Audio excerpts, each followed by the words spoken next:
fois 2,7 sur mon chiffre d'affaires après avoir appliqué ce principe. Si vous regardez cette vidéo, c'est probablement que vous êtes solopreneur, c'est-à-dire que vous êtes coach, peut-être thérapeute, que vous êtes copywriter, que vous développez des sites web, ou encore que vous êtes media buy, éventuellement. Enfin bref, que vous avez un business. Et que vous rencontrez un plafond de verre dans votre business, dans le développement de votre business, a.k.a. que vous avez des problèmes d'acquisition, ou en tout cas un problème d'acquisition, à condition qu'on ne soit pas sur un problème de délivrabilité, mais enfin ça, c'est un autre sujet. Dans cette vidéo, vous découvrirez les points sur lesquels vous devez concentrer votre énergie, votre productivité, mais surtout votre focus afin de résoudre ces problématiques. Tout comme ça a marché pour moi, mais également pour le dernier solopreneur que j'ai accompagné dans le développement de son acquisition, qui aujourd'hui, comme vous pouvez le voir, perçoit quotidiennement entre 15 à 20 leads tous les jours, du lundi au dimanche, sans même faire 2 minutes de prospection par jour. Avec un taux de closing d'environ 11 à 12%, il n'est pas très bon closer, mais en tout cas, ça lui permet très largement de dépasser les 5 000 € par mois de revenus récurrents. Encore une fois, sans avoir à créer du contenu tous les jours, à envoyer des milliers de messages, à se prendre des refus toute la journée en démarchage par email, qui n'arrive finalement jamais, ou démarchage téléphonique. Enfin, pour en arriver là, je vais vous dévoiler pas à pas les étapes par lesquelles vous devez passer, et finalement vous dévoiler la roadmap pour pouvoir en arriver à ce stade, c'est-à-dire à avoir le luxe d'avoir des clients qui rentrent chez vous chaque jour sans avoir à faire 1 minute de prospection dans votre journée. Mais avant ça, vous devez apprendre à faire du business. Et faire du business, c'est un peu comme faire du vélo. Une fois qu'on la maîtrise, c'est-à-dire la formule, une fois qu'on a la formule pour maintenir le business et pour le développer, bien finalement, il ne reste plus qu'à répliquer cette formule que je vais vous dévoiler tout de suite pour vous aussi, enfin, faire décoller votre business et casser ce plafond de verre des 1 ou 2 clients par mois. Enfin, vous avez compris, galère. Mais rassurez-vous, c'est pas de votre faute, on ne l'apprend pas à l'école, personne nous en parle, et pourtant l'acquisition, c'est le carburant de votre business. Et oui, l'acquisition qui finalement est essentielle pour un business, parce que pas d'acquisition, pas de prospect, pas de leads, pas de clients, pas d'argent, pas de business, on recommence à zéro. On comprend bien qu'ici, l'essence même de votre business, c'est l'acquisition. L'acquisition, c'est excellent. Il vous suffit donc de comprendre votre bottleneck, finalement le goulot d'étranglement de votre business, ce qui vous bloque dans la prospection, dans l'acquisition de vos clients, afin finalement d'obtenir plus de clients. C'est simple, mais pas facile. Avant de passer à l'acquisition, ce qu'il faut, c'est avoir une offre et une niche qui soient validées. Il faut valider son positionnement. C'est un petit peu comme construire une tour sur un terrain vague. Si les fondations ne sont pas bonnes, vous allez avoir du mal à construire votre pyramide d'acquisition, qui finalement sera un petit peu branlante et risque de s'écrouler au moindre tremblement. Donc voici comment vous assurer que le socle de votre business avant de développer votre acquisition soit bon. Il vous faut simplement valider votre positionnement. Et comment valider son positionnement? Vous devez valider votre niche. Et comment valider votre niche? Vous devez simplement répondre à un besoin. Pour valider votre offre, il faut solutionner une problématique. Et je dis bien une problématique. Pas 30, pas 10, pas 5, une problématique. Retenez bien que si vous souhaitez parler à tout le monde, vous ne serez entendu par personne. Alors une fois qu'on répond à un besoin, et ça c'est le marché qui vous le valide, ne pensez pas que vous êtes plus malin que le marché, et que vous avez solutionné une problématique, assurez-vous que votre offre soit market fit, et donc confrontez-la au marché le plus rapidement possible. Avant de faire un logo, avant de faire un site web, avant même de penser au nom de votre business, s'il vous plaît, confrontez-vous au marché le plus vite possible. Sur base des feedbacks que le marché va vous donner, vous devrez constamment ajuster votre offre. Vous devez prendre en compte chaque feedback que va vous donner le marché afin de constamment valider votre positionnement et l'ajuster en fonction du marché. Parce que le marché évolue. C'est pas parce que votre offre est validée aujourd'hui qu'elle le sera toujours dans 6 mois. Prenez constamment du feedback de la part du marché, de vos clients. Enfin bref, ne restez jamais sur vos acquis. En bref, pour valider votre offre, confrontez-la au marché le plus rapidement possible, mais avant ça, assurez-vous de répondre à un besoin, à une problématique qui est dure. Quand je dis dure, c'est une problématique qui est douloureuse, qui est urgente et qui est également reconnue. En bref, s'il vous plaît, n'essayez pas de vendre du sable dans le désert. N'imposez pas votre offre à votre niche, imposez plutôt les contraintes et les besoins de votre niche à votre offre. C'est un petit peu la reverse engineering par rapport au mode de pensée actuel, une fois que vous vous êtes assuré d'avoir une niche qui soit validée. On peut finalement passer à l'acquisition. C'était simplement un rappel parce que je vois beaucoup de personnes que j'ai en appel avoir des problèmes d'acquisition, mais au-delà de l'acquisition, c'est plus profond que ceci. La problématique vient bien souvent de l'offre et de la niche. Il y a soit un problème d'offre, soit un problème de niche, et parfois les deux. S'il vous plaît, assurez-vous bien que votre niche et que votre offre soient validées. Si vous avez un doute par rapport à ça, avant de passer à l'acquisition et de passer des heures en acquisition, vous prendre des portes toute la journée, vous pouvez prendre rendez-vous avec moi, 30 minutes en one-to-one. On fera le point ensemble sur votre acquisition, sur votre offre, sur votre niche, pour peut-être pouvoir débloquer l'un ou l'autre point. C'est 100% gratuit, n'hésitez pas. Allez, on passe à l'étape supérieure, à l'acquisition dite organique. Et finalement, qu'est-ce que l'acquisition organique? C'est l'acquisition qui est gratuite, en tout cas qui ne requiert pas de moyens de paiement pour obtenir vos premiers clients. On peut dire que c'est la partie gratuite de l'acquisition, en tout cas gratuit ne veut pas dire que ça ne coûte rien. Bien au contraire, cela veut dire que vous payez d'une manière différente, c'est-à-dire que ici vous payez avec votre temps. À savoir que l'argent ça revient mais le temps non.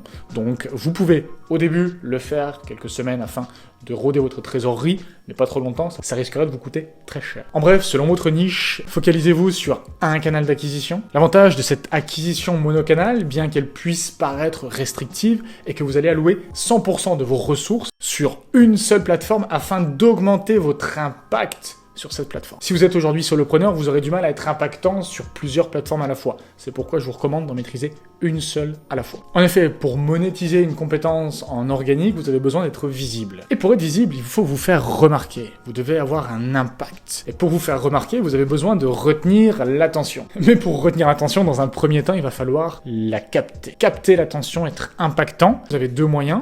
Dans un premier temps, vous avez la création de contenu pour obtenir du flux inbound, donc des personnes qui vous contactent via le contenu que vous créez. Malheureusement, c'est un processus qui est très long, qui est saturé aujourd'hui. Tout le monde utilise ce canal pensant que ça ne coûte rien, que c'est gratuit. En revanche, ça vous coûte énormément de temps. Ce que je vous recommande en revanche, c'est en parallèle d'une petite partie de création de contenu, c'est d'allouer une grande partie de vos ressources temporelles, financières, enfin tout ce que vous avez, à la prospection directe, appelée également l'outreach. L'intérêt, c'est que c'est gratuit, mais encore une fois, tout ce qui est gratuit n'est pas sans coût, et le coût ici, comme je l'ai mentionné précédemment, c'est le temps.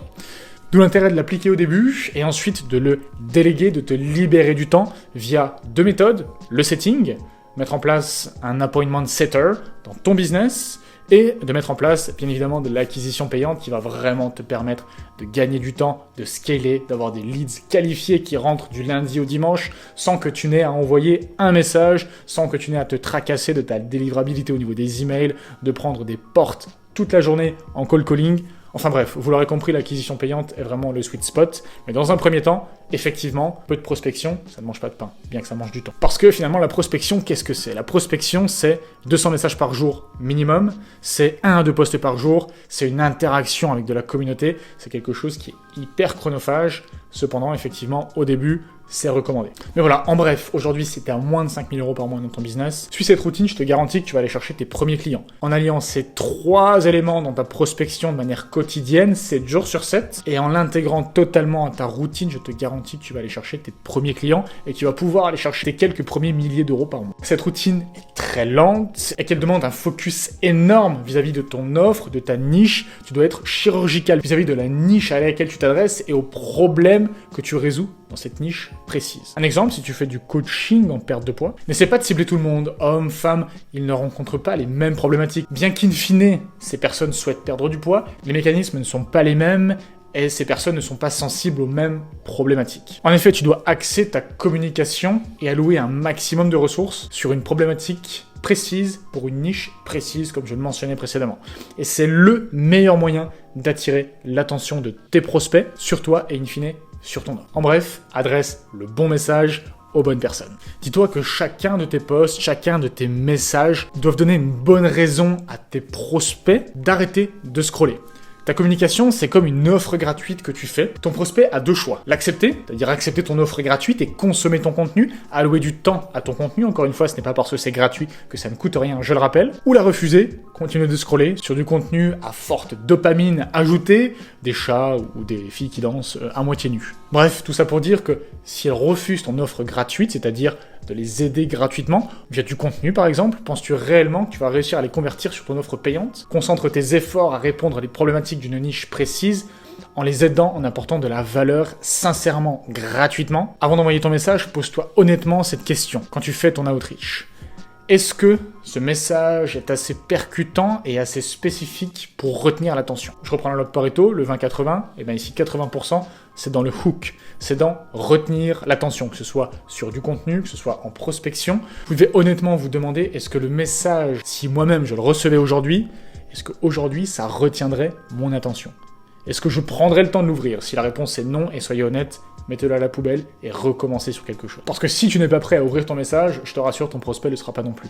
En bref, niche-toi, sois chirurgical dans ta communication, et dans ta prospection, sois régulier en parallèle d'un volume élevé de messages, comme on l'a vu, envoie au moins 200 messages par jour. C'est vraiment la clé si aujourd'hui tu veux être sérieux et faire passer ton business au niveau supérieur. Passons maintenant au top de la pyramide, c'est-à-dire l'acquisition payante. Si aujourd'hui tu as déjà dégagé tes premiers euros, pas besoin d'avoir dégagé des millions d'euros, mais si aujourd'hui tu as déjà dégagé 100, 200, 500 ou peut-être 1000 euros avec ton business, eh bien, comme je le disais, l'acquisition payante n'est pas nécessairement quelque chose qui te coûte très cher, avec 5 à 10 euros par jour. Ça te permet d'obtenir tes premiers leads en automatique, 2, 3, 4, 10 leads par jour, 7 jours sur 7 en fonction de la niche dans laquelle tu te trouves, qui te permettra de passer à la vitesse supérieure. Aujourd'hui, si tu es fatigué de faire du contenu qui n'est pas percutant, qui n'a aucun impact, je te recommande l'acquisition payante. Encore une fois, si tu veux qu'on en discute, c'est totalement gratuit. Tu as le lien dans la description et en premier commentaire, on prend un rendez-vous 30 minutes, toi et moi, pour faire le point sur ton acquisition, éventuellement pour voir si l'acquisition payante peut être adaptée à ton business. D'ailleurs, avant que tu puisses prendre rendez-vous, j'ai fait une vidéo gratuite qui explique comment mettre en place un tunnel de vente.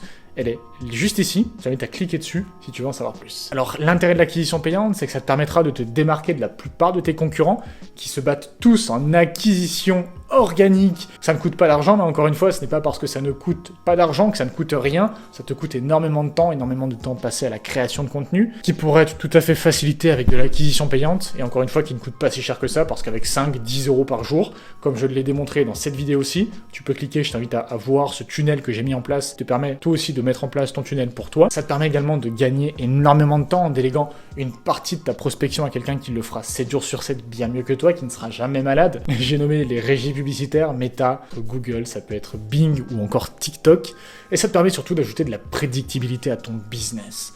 En effet, une fois que tu connais le ROAS, donc c'est-à-dire le Return on Ad Spend, c'est-à-dire combien d'argent tu vas récupérer pour chaque euro investi, tu peux facilement adapter ton budget publicitaire à la croissance que tu vises pour ton entreprise. Si aujourd'hui, tu vises une croissance de 10% par mois, de 20% par mois, eh bien, il te suffit d'adapter ton budget publicitaire pour également adapter la croissance de ton entreprise, en tout cas de ton chiffre d'affaires, à condition qu'au niveau délivrabilité, ça suive aussi. Ça te permet également de diversifier tes canaux d'acquisition en organique. Si tu passes 2 ans à développer une communauté qui te prend énormément de temps, il suffit d'un claquement de doigts pour un hacker, et c'est arrivé à plein de connaissances à moi qui se sont fait cut des comptes à 10, 20, 30, 100 000 abonnés, tout simplement parce qu'ils se sont fait hacker leur compte. Ils se sont retrouvés sur le trottoir sans aucun moyen de récupérer le compte qui a lui définitivement été supprimé. Ils ont simplement perdu leur business. Donc aujourd'hui, ne compte pas sur une seule source d'acquisition, je t'en prie, ne fais pas cette erreur. Aujourd'hui en ads, tu peux simplement, en 2-3 clics, diversifier tes canaux d'acquisition. Ça peut être Google, ça peut être Meta, ça peut être X, donc Twitter, ou ça peut être même Pinterest. En tout cas, tu as plein de plateformes qui te permettent de diversifier ton acquisition. Et si aujourd'hui tu envisages peut-être de revendre ton business par la suite, en ajoutant de la prédictibilité et en diversifiant tes canaux d'acquisition, tu diminues le risque finalement associé à cette acquisition, et ça te permet de mieux valoriser ton business. Et voici donc 5 conseils en parallèle de la vidéo sur comment mettre en place ton tunnel d'acquisition, qui vont te permettre d'augmenter et d'améliorer l'efficacité de ton tunnel d'acquisition. Dans un premier temps, tu vas aller créative, applique la structure Hook, Story, Offer. Concentre-toi sur le format de la vidéo, tu dois avoir un hook qui accroche, qui retient l'attention, une story qui fait appel aux émotions pour que tes potentiels prospects continuent à regarder, et une offer qu'ils désirent pour s'assurer qu'ils passent à l'action avec un call to action hyper précis, hyper ciblé, qui soit chirurgical. Si tu es sur le marché français, tu peux avoir un coût par lead qui devrait être entre 1 euro, voire même moins d'1 euro, ça arrive très régulièrement, 30, 50 centimes, à 7 euros maximum pour des services un peu plus high ticket. La landing page, tu dois avoir une headline précise, un appel à l'action qui doit être clair et un design qui est totalement secondaire. Aujourd'hui, on se concentre sur la valeur, sur le problème qu'on veut résoudre, et tu dois viser un minimum de 20% de taux de transformation sur ta page. Le script de ta masterclass que tu vas mettre en place pour attirer tes prospects sur ta landing page. S'il te plaît, n'applique pas bêtement la structure de Russell Brunson. Essaie d'adapter l'une de leurs structures à ton positionnement, à ton audience, mais surtout à ton offre. Encore une fois, tout part de la base, offre niche. Adapte vraiment ton script de ta masterclass ou de ton PDF, ou en tout cas de ton lead magnet, à ces 3 critères, donc positionnement, offre et audience. Le closing, tu as 2 possibilités. Soit tu transformes directement sur ta page, mais ça généralement c'est plutôt pour du low ticket après le lead magnet, ou tu peux placer directement un appel de vente. C'est ce que je recommande quand tu débutes, parce que à moins que tu sois un professionnel de l'e-commerce, je te recommande vraiment de prendre des appels de vente. Ça te permettra de facturer du high ticket, et ça, pour ton business, c'est bien mieux. Uniquement pour les offres à plus de 1000 euros, tu vas pas faire d'appel de closing pour des offres à 200-300 euros, c'est une perte de temps, tu seras jamais rentable. Et enfin, le dernier point, pratique l'A/B testing, c'est vraiment le nerf de la guerre. Tu dois sans cesse A/B tester, alors pas des tunnels parce que c'est complexe à mettre en place, mais au moins de landing page. Assure-toi d'avoir des metrics, un bench, et compare finalement les 2 performances, mais ça vient à l'étape supérieure. Lance déjà ton premier tunnel d'acquisition, le marché évolue, mais une chose prime toujours, c'est tester, encore tester. Aujourd'hui, au-delà du test, si aujourd'hui tu veux qu'on discute ensemble de ta situation, je te laisse le lien dans le commentaire. Toi, moi, 30 minutes, on fait le point sur ton offre, ton acquisition organique, acquisition payante, on passe tout en revue. Si je peux t'aider, tant mieux. Autrement, rassure-toi, c'est 100% gratuit. C'était Robin. Une vidéo un peu plus longue que d'habitude. Merci de l'avoir regardé jusqu'au bout. À la prochaine. Bye.